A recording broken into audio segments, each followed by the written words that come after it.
امریکہ اور اس کے اتحادیوں کی جانب سے شام میں میزائل حملے کے بعد صدر ٹرمپ کی مشن اکمپلشڈ کی ٹویٹ پر کچھ حلقوں نے یہ تنقید کی ہے کہ ایک حملے سے کوئی فرق پڑنے کی توقع نہیں کی جا سکتی.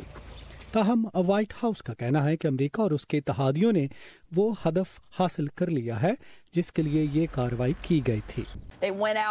وہ شام کے کیمیائی ہتھیاروں کے اہم بنیادی ڈھانچے کو تباہ کرنے وہاں گئے اور انہوں نے بالکل ایسا ہی کیا، اور انہوں نے ایک سخت پیغام شام، روس اور ایران کو دیا کہ یہ صدر جب ایک سرخ لائن کھینچتے ہیں تو وہ اس پر عمل درآمد بھی کرتے ہیں.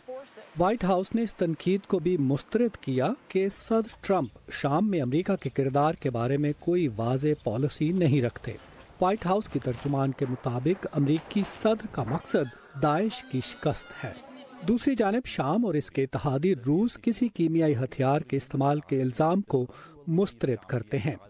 اتوار کے روز ایک روسی وفد کے ساتھ ملاقات کے دوران شامی صدر بشار الاسد نے میزائل حملے کو جارحیت قرار دیا. امریکہ میں ڈیموکریٹک پارٹی سے تعلق رکھنے والے کچھ رہنماؤں کا کہنا ہے کہ صدر کو شام پر حملے کے لیے کانگریس سے اجازت لینی چاہیے تھی، اور برطانیہ کی وزیر اعظم تھریسا مے کو شام پر میزائل حملے کے معاملے پر امریکہ کے ساتھ شریک ہونے پر پارلیمنٹ میں نکتہ چینی کا سامنا ہو سکتا ہے.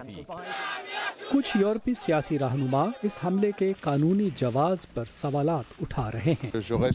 میں اس بارے میں بہت محتاط موقف رکھتا ہوں کہ فرانس نے اقوام متحدہ کی جانب سے کسی واضح اختیار کے بغیر وہاں مداخلت کی ہے. اس کا اثر عالمی سطح پر فرانس کی آواز اور اس کے اثر و رسوخ پر پڑ سکتا ہے. ٹرمپ انتظامیہ کا کہنا ہے کہ امریکی فوجی دستے اس وقت تک شام میں رہیں گے جب تک داعش، ایران اور کیمیائی ہتھیاروں کا خطرہ ٹل نہیں جاتا، اور امریکی حکام واضح کرتے ہیں کہ ان کا مقصد بشار الاسد کو اقتدار سے ہٹانا نہیں.